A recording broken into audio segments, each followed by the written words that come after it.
Hello, lovely people. It's funny, I've been talking about certain things and like my mind, I don't know, like it's locked into the universe right now. Really weird how once you start figuring things out, um, some of the crazy stuff that's going on, like I said, there's a lot of archaeology going on, and we've got this new technology. Apparently, they were doing like a lidar around the pyramid area of Giza, and I've noticed there's just like a huge jump in all these videos talking about it. And maybe you guys want to check it out too. Just you can just look up the pyramids of Giza and this huge new find that they found. Apparently, there are like cylindrical structures with some sort of spiral around them. Now, kind of sounds like an ancient battery type of thing. But who knows what it is? And we'll probably never get to do it because the Egyptologist over there that's in charge, the historian, what's his name, the idiot that absolutely refuses to listen to anybody but his own theories. He has his theories and he's got it locked down. He gets paid a lot of money to. Apparently, he's been doing some thieving too, hiding stuff, and so we may never know. But the funny thing is, we do now know that, well, according to these reports, there's huge structures underneath the pyramids of Giza. Now, a lot of people have theorized that this thing was some sort of a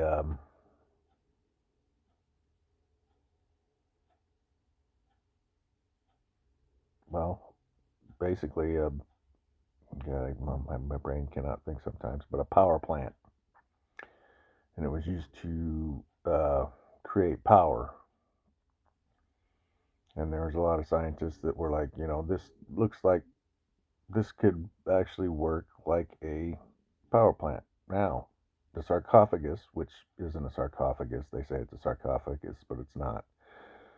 It is too small to put a human body in. Sarcophagus are huge, so the person laying in it can lay head to toe in it comfortably with all their stuff, whatever they're going to put in there. This could only hold a baby. And the funny thing is that just from me looking at it, I haven't done enough research to know for sure, but it almost looks like it could hold the Ark of the Covenant inside of it. Or maybe some other um, sort of energy device. And it was funny how they've used water in a lot of these. I got cat hair everywhere, and there's cat hair on everything. I just can't get away from it. It gets in my eyes, my mouth, everything. I got to get her some sort of brush that'll get all that out of there. Anyway, um, yeah, so I just thought I'd touch on that a little bit. There is archaeology going on all over the planet right now. They're finding things and they're hiding things. Um, a lot of people always talked about the red-headed giants that were light-skinned on the North American continent, and all the grave sites that they've found all over the country, mostly up by the Great Lakes areas, and but there's also like Native American stories of these giants down in Southwest America, and there's a lot of archaeology and signs that there's something to it. Worst thing about it is like when you have catastrophes like a worldwide flood, a lot of things get buried and they're hard to find. But there's digs all over the world too that it's just like, well, something happened here in this area, and it's like, okay, so you can't. It's not a localized thing. It was worldwide. Just maybe not in the biblical sense, it wasn't like it didn't cover the whole planet, and it didn't reach the mountaintops. But everybody um, lives in low-lying lands. Like the plains are actually pretty low-lying; they're not that high, and most people lived along the water's edges, around the oceans, around lakes. Um, so, and there's a lot of evidence that that it, the flood did not wipe everybody out. That there was lots of people still on the planet, survivors. But it's awesome in a way, and I don't know if y'all remembered when COVID was going on, and they were trying to tell us, we had to stay home, stay indoors. They didn't want people out camping and all this stuff. But I think maybe most of you remember there was a lot of drone activity all over the country. And we're talking about lines of drones and just drones going here and drones going there. And there's this new technology called LiDAR.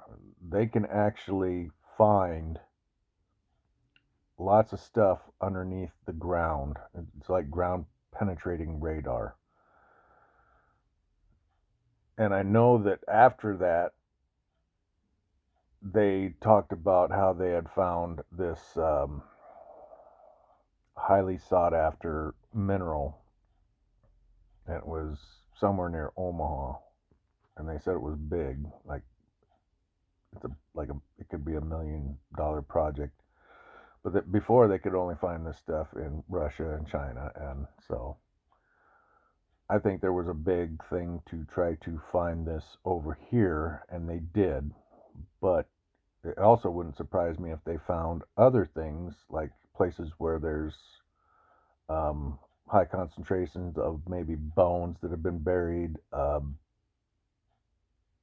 caves, underground um, voids, cave systems, and they talk about there's cave systems all over with the western United States, all over the place, and some of them interconnect supposedly.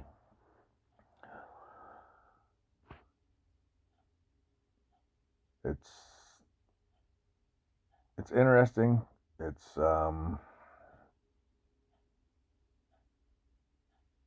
with every technology, there's a little bit of excitement, but then you think about it, and there's a little bit of apprehension that comes with it. Sure, we can find all this stuff, and it's great. We can do some archaeology, and maybe figure out some things that are going on in this world, and figure out some of this ancient technology and what happened, and um, it just amazes me. But the other side is there is no hiding anywhere. You can't hide anywhere in this world. You couldn't go into the caves and hide. You can't hide. When who's got the power and who's got the resources? The governments do.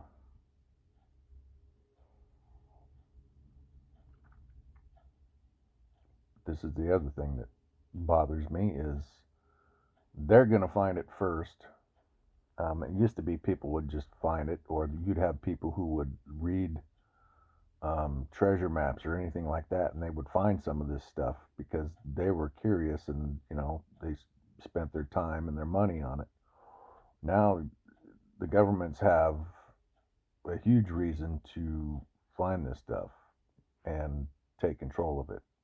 And a lot of you know about when we went to Iraq. Well, it's kind of interesting that there was a German archaeologist. The water was low in the, what river was it? Niles or Euphrates, one of them, where they did an archaeological dig, and they think they found the tomb of Gilgamesh. Because there was a story that talked about how that's where he was buried. And they found a burial site, and then all of a sudden, boom, the United States Army, their military was over there, and they took control of that and run off all the archaeologists and took control of that, and that was that. But the archaeologist was saying they were sure they found the tomb of Gilgamesh. Well, oh, there's another myth that isn't really a myth. It's funny how all these myths are starting to have some validation in being an actual event that happened or actual people that happened. Um, and that's some people try to validate the Bible stories by doing that too. But the problem with those stories um, is the story true? We found the person, or you found the town. Okay, cool, but they're not finding everything, and it still doesn't mean that the story was completely true, because like there's several stories of Gilgamesh, there's several stories of the creation of the planet, who created us, why they created us. There's plenty of stories about Noah.